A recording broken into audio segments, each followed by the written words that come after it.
구약성경 914페이지입니다. 잠언 4장 6절에서 8절. 우리 다 찾아서 함께 읽도록 하겠습니다. 잠언 4장 6절에서 8절.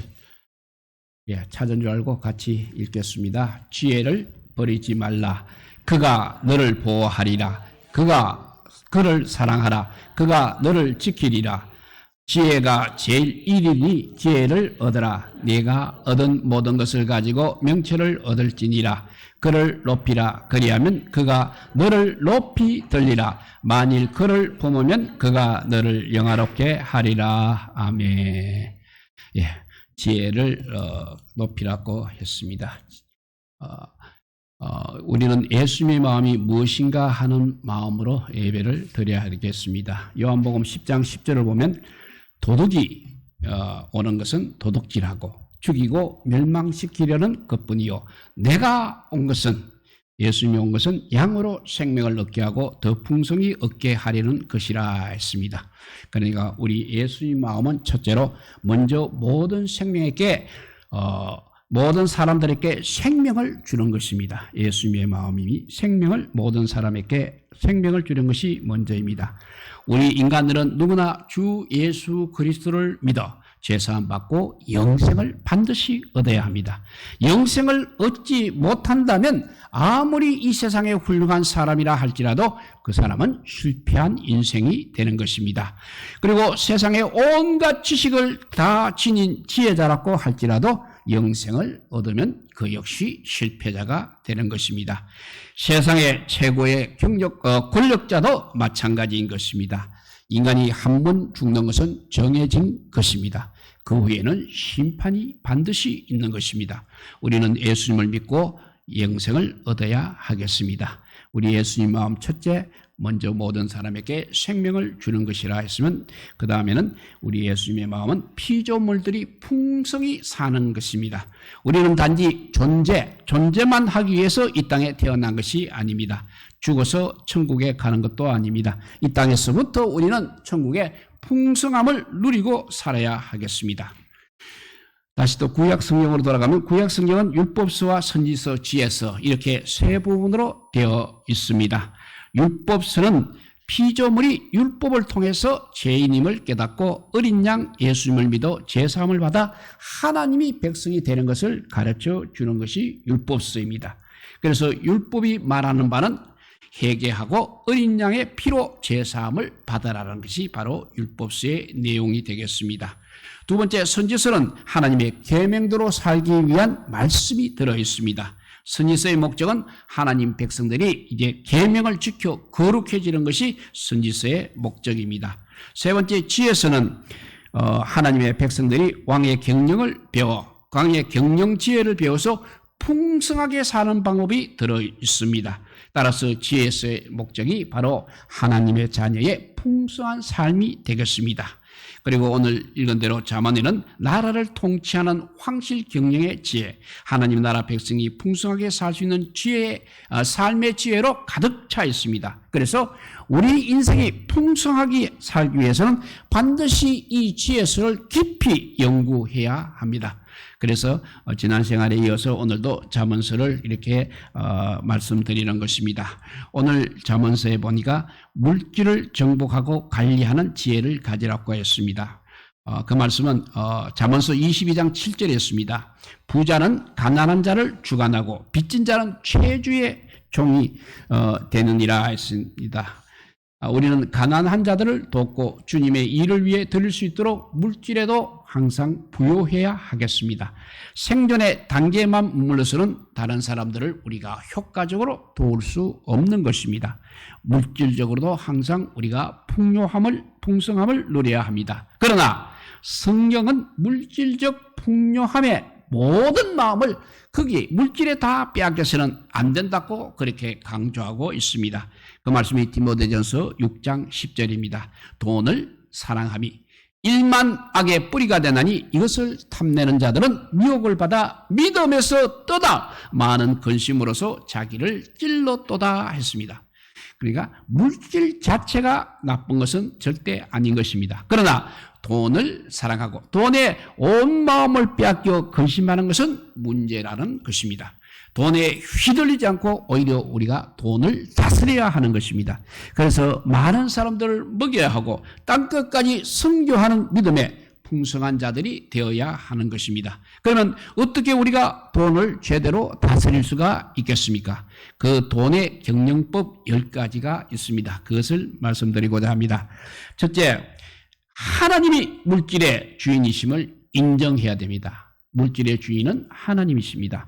역대상 29장 12절에 보면 부와 귀가 주께로 말미암고 또 주는 만물의 주제가 되사 손에 권세와 능력이 있사오니 모든 사람을 크게 하심과 강하게 하심이 주의 손에 있나이다 했습니다.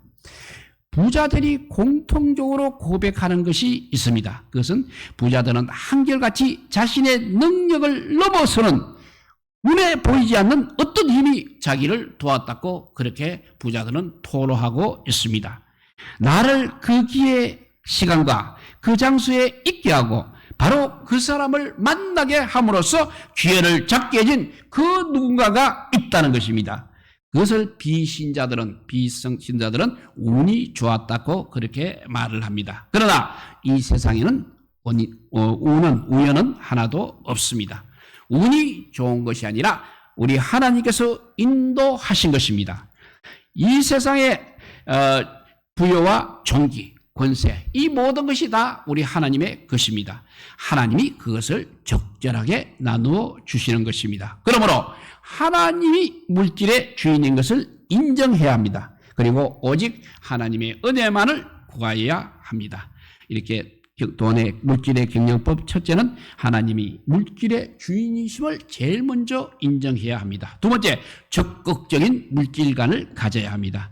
에베소서 4장 28절에 보면 도둑질하는 자는 다시 도둑질하지 말고 돌이켜 가난한 자에게 구제할 수 있도록 자기 손으로 수고하여 선한 일을 하라 했습니다. 성경이 말하는 물질과는 단지 도둑질하지 말라는 그런 소극적 차원에 머물지 않습니다.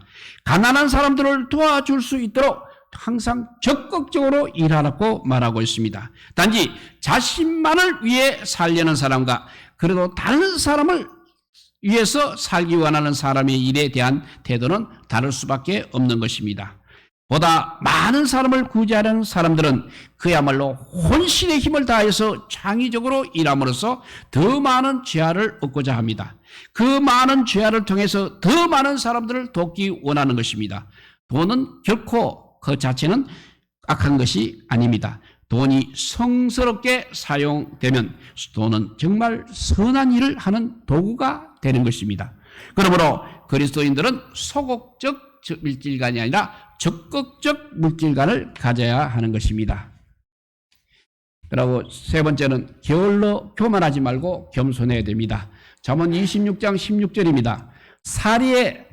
게으른 자는 사리에 맞게 대답하는 사람 7보다 자기를 지혜롭게 여기느니라 했습니다. 게으름은 거룩한 삶을 사는데 방해가 되는 주요한 원인 가운데 하나입니다.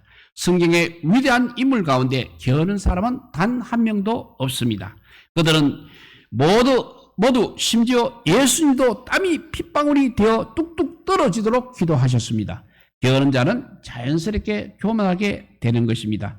게으른 자는 움직이고 변화되는 것을 싫어하기 때문에 겸손히 지혜를 배우지 않습니다.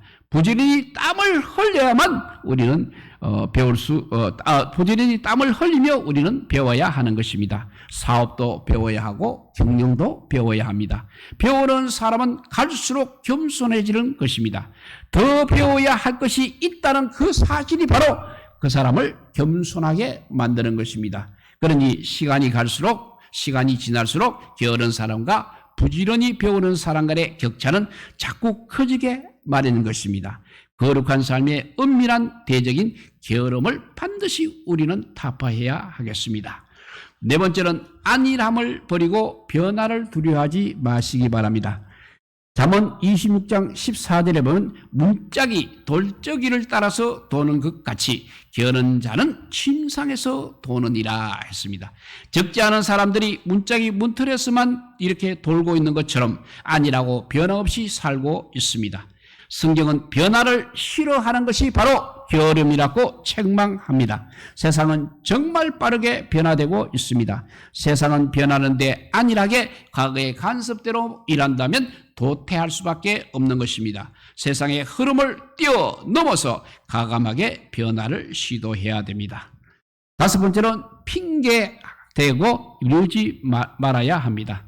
잠언 26장 13절에 보면 게으른 자는 길에 사자가 있다, 거리에 사자가 있다 하느니라 했습니다.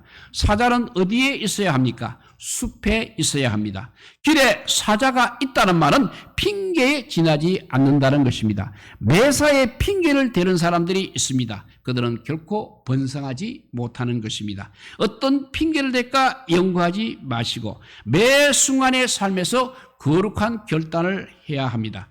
자신에게 부여된 책임을 온전히 져야 하는 것입니다. 그래야 발전이 있는 것입니다. 핑계를 대며 미루는 사람들은 평생 돈을 지배하지 못하고 돈의 노예로 사는 것입니다. 이렇게 물질의 경영법 5가지 대략해보면 하나님이 물질의 주인이심을 제일 먼저 인정해야 됩니다. 두 번째, 적극적인 물질관을 가져야 합니다. 세 번째, 게을러 교만하지 말고 겸손해야 됩니다. 네 번째, 안일함을 버리고 변화를 두려워하지 말아야 합니다. 다섯 번째, 핑계대고 미루지 말아야 합니다. 여섯 번째는 남이 해주기를 바라지 말고 직접 실천해야 합니다. 잠언 26장 15절 말씀입니다. 게으른 자는 그 손을 그릇에 넣고도 입으로 올리기를 괴로워하느니라 했습니다. 그릇에 손을 넣고도 입에까지 올리기를 괴로워하는 사람은 정말 바보 같은 사람입니다. 남이 해주기를 기다리지 말고 적극적으로 결단하고 실천하시기 바랍니다. 이 세상의 주인은 바로 우리 자신입니다. 우리가 해야 할 인생의 몫이 있는 것입니다. 그 몫을 우리가 직접 행해야 할 것입니다. 남이 해주기를 바라지 말고 직접 실천하시기 바랍니다. 일곱 번째는 기회를 놓치지 마시기 바랍니다. 잠언 20장 4절 말씀입니다. 게으른 자는 가을에 밭을 갈지 않았느니 그러므로 거둘 때는 국을 할지라도 얻지 못하리라 했습니다. 씨를 심을 때와 거둘 때가 분명히 있는 것입니다. 그러니까 그 기회를 놓치지 말아야 한다는 말씀입니다. 우리는 자신에게 찾아온 기회를 놓치고 후회하는 사람들을 많이 보게 됩니다. 그런 사람들은 기회가 지나간 다음에야 그것이 너무나 중요한 기회였다는 사실을 깨닫게 되는 것입니다. 가을에는 반드시 밭을 갈아야 합니다. 그래야 거두게 되는 것입니다. 지금 우리에게 어떤 기회가 찾아오고 있는지를 기도하면서 면밀하게 확인하고 그 기회를 잡아야 하겠습니다. 여덟 번째는 마음에 결단하고 계획을 세워야 합니다. 잠언 16장 9절입니다. 사람이 마음으로 자기의 길을 계획할지라도 그의 걸음을 인도하시는 이는 여호와시니라 했습니다. 이 본문은 사람이 자신의 길을 계획하는 것이 필요 없다는 뜻이 아님을 주의 깊게 보아야 합니다. 오히려 하나님은 인생들의 걸음을 인도하시지만 중요한 것은 항상 각자가 마음으로 자기의 길을 계획해야 하는 것입니다. 그러니까 인생의 목표, 인생의 계획은 반드시 자신이 세워야 하는 것입니다. 그래서 하나님, 저는 세계 선교를 위해 쓰임받는 믿음의 거부가 되고 싶습니다 라고 하든지, 하나님, 저는 인재들을 키워내는 인생을 살고 싶습니다 라고 목표를 삼고 계획을 세워야 하는 것입니다. 이렇게 뜻을 정하고 계획을 세우며 또 기도할 때 우리 하나님께서 이루어 주시는 것입니다. 어차피 한 번 사는 인생입니다. 하나님께 쓰임받는 사람이 되어야 하겠습니다. 아홉 번째는 나누어주고 베풀고 드리는 사람이 되어야 하겠습니다. 잠언 11장 25절 말씀입니다. 구제를 좋아하는 사람은 풍족하여 질 것이요 남을 윤택하게 하는 자는 자기도 윤택하여 지리라고 말씀했습니다. 어느 출세하신 분이 이렇게 말씀했습니다. 큰 부자들은 작은 돈을 많이 써야 큰 돈이 따라온다는 것을 아는 사람들입니다. 많은 사람들은 큰일에 서달라며 큰 돈을 맡깁니다. 살아가면서 확인하는 분명한 진리는 물질이 넉넉하다고 해서 반드시 행복한 것은 아니라는 점입니다. 성경은 오히려 나누고 베푸는 것이 행복이라고 합니다. 우리 모두 참된 행복을 누리려면 재물을 움켜쥐기보다 가진 재물을 나누려고 애써야 합니다. 라고 말씀했습니다. 이 말씀대로 나누고 베푸는 사람이 될수록 큰 재정의 복을 누리게 되는 것입니다. 이것은 세상 이식이기도 하면서 우리 성경이 말하는 바인 것입니다. 그러므로 가진 것이 부족하다 할지라도 그것으로 나누는 삶을 살아야 합니다. 그러다 보면 점점 더 많이 나눌 수 있는 풍성한 사람이 될 것입니다. 마지막 10번째는 사한 물질을 초월해서 하나님을 구해야 합니다. 욥기 22장 24절에서 28절 말씀입니다. 너의 보화를 티끌로 여기고 오빌의 금을 계곡의 돌로 여기라. 그리하면 전능자가 너의 보화가 되시며 너에게 고귀한 은이 되시리니 이에 네가 전능자를 기뻐하며 하나님께로 얼굴을 들 것이라. 너는 그에게 기도하겠고 그는 들을 것이며 너의 소원을 너가 갚으리라. 너가 무엇을 결정하면 이루어질 것이요 너의 길에 빛이 비치리라 했습니다. 이 말씀이 말하는 바는 뭔가 하면 내 돈, 내 보물이라는 생각을 버리라는 것입니다. 그리고 물질을 초월해서 살라는 것입니다. 그러면 하나님께서 우리 인생의 보배가 되어주시는 것입니다. 물질을 초월하면 정말 우리 하나님을 기뻐하며 살게 되는 것입니다. 그런 사람들은 정말 하나님의 사랑을 받아서 얼굴을 들고 영광스럽게 살게 되는 것입니다. 그러면 물질도 초월하지만 풍성한 삶을 살게 되는 것입니다. 하나님이 기도를 들으시고 무엇을 경영하든지 다 이루게 해주시기 때문에 그렇습니다. 우리는 매일 세계 복음화를 위해서 기도해야 하겠습니다. 미래 지도자를 위해서도 기도해야 합니다. 이런 모든 일에 물질이 많이 필요합니다. 그러나 물질을 초월해서 오직 일을 이루시는 하나님만을 소망한다면 반드시 우리의 마음에 소원하는 바가 이루어질 것입니다. 우리는 먼저 하나님을 추구해야 하겠습니다. 이렇게 물질의 십계명이 했으면 두 번째는 제일 중요한 것이 바로 나의 종말을 알고 준비하는 지혜를 가져야 합니다. 나의 종말을 알고 준비하는 지혜를 가져야 합니다. 앞에서는 물질을 정복하고 관리하는 지혜를 가져야 한다면 이제 나의 종말을 알고 준비하는 지혜를 가져야 하겠습니다. 그러기 위해서는 첫째, 인생의 지혜는 항상 죽음을 생각하며 사는 것입니다. 그래서 그 말이 전도서 7장 4절 말씀입니다. 지혜자의 마음은 초상집에 있어되 우매한 자의 마음은 혼인집에 있느니라 했습니다. 어리석은 사람들은 다가오는 미래를 준비하지 못하고 현재만 즐기는 사람입니다. 모든 사람에게 무엇이 다가오고 있습니까? 죽음이 다가오고 있습니다. 죽음은 정말 피할 수 없는 것입니다. 그래서 우리는 죽음을 생각하며 살아야 합니다. 죽음에서 우리는 지혜를 얻어야 합니다. 그래서 전도서 7장 2절에 보면 초상집에 가는 것이 잔치집에 가는 것보다 나으니 모든 사람의 끝이 이와 같이 됩니다. 산자는 이것을 그의 마음에 둘지어다 했습니다. 그러나 모든 살아있는 사람은 한 명도 빠짐없이 다 죽음의 길을 가게 되어 있습니다. 그러나 모든 일을 열심히 해야 하지만 항상 죽음을 준비하면서 살아야 합니다. 죽음을 준비하는 사람과 아무 생각 없이 사는 사람 간의 삶에 대하는데도 너무나 다를 수밖에 없는 것입니다. 불량하지만 우리는 죽음을 생각하며 살아야 하는 지혜를 가져야 되겠습니다. 그래서 두 번째는 죽음의 증상들을 보며 때를 준비해야 하겠습니다. 죽음은 그냥 오지 않습니다. 수많은 증상들을 선발대로 보내면서 오고 있습니다. 그래서 전도서 12장에 보면 죽음의 전조 증상들이 비유로 잘 나타나 있습니다.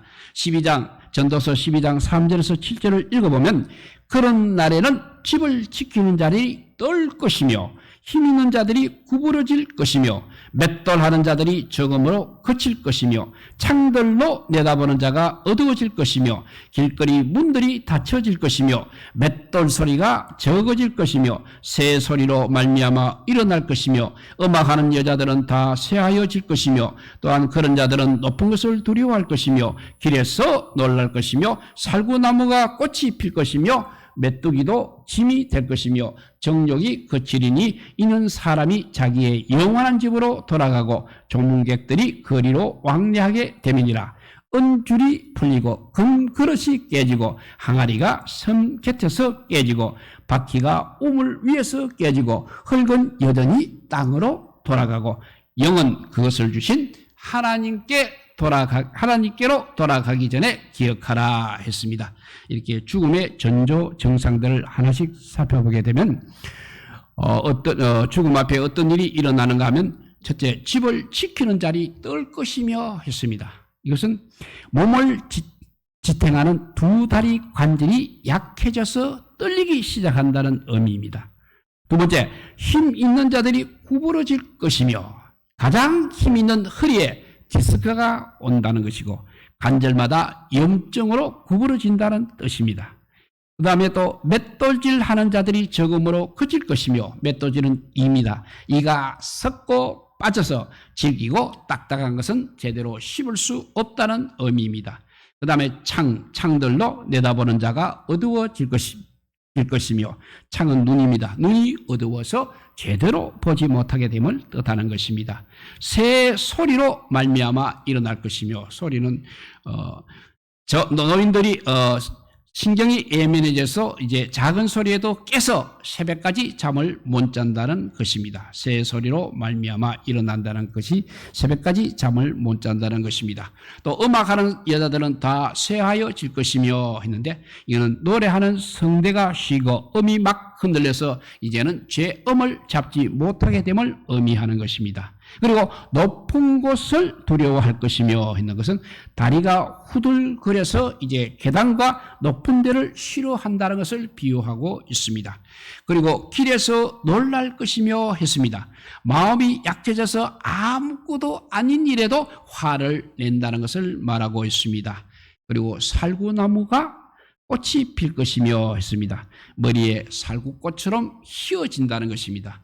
그리고 얼굴에는 검버섯이 가득해진다는 사실을 의미하고 있습니다.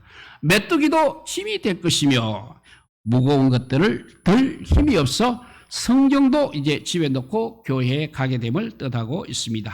정욕이 거칠으니 했습니다. 모든 욕망과 의욕이 없어져 여행 가는 것도 밥 먹으러 가는 것도 이제는 귀찮게 된다는 것입니다.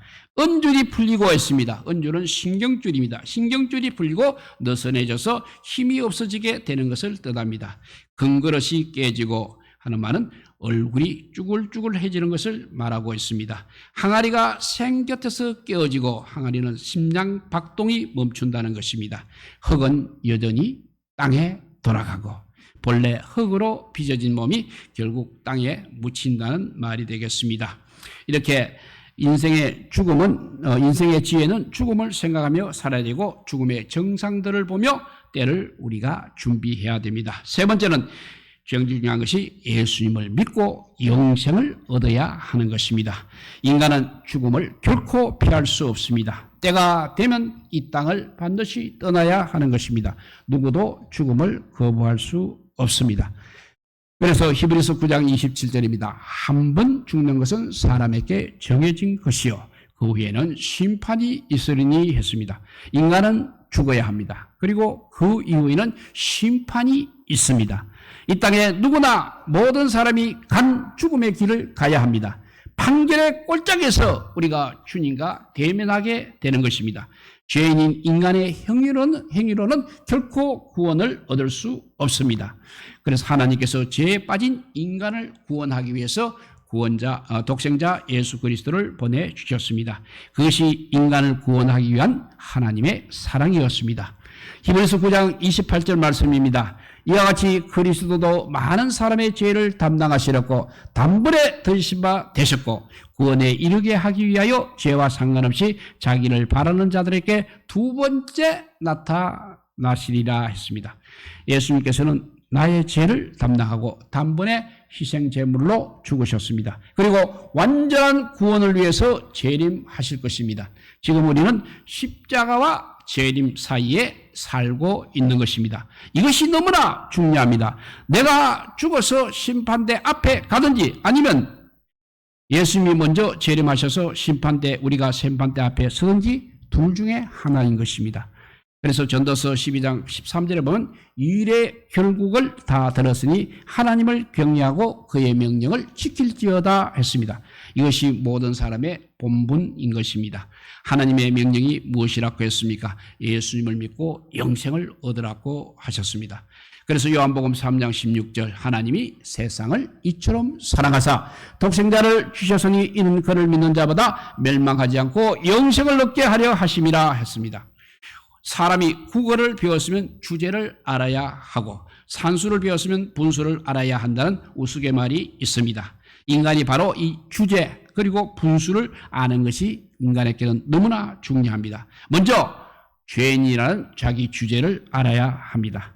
또 구원받지 못하면 소망이 없다는 분수를 알아야 하는 것입니다. 이렇게 주제와 분수를 알아 반드시 주 예수 그리스도를 믿어 영생을 얻어야 하는 것입니다.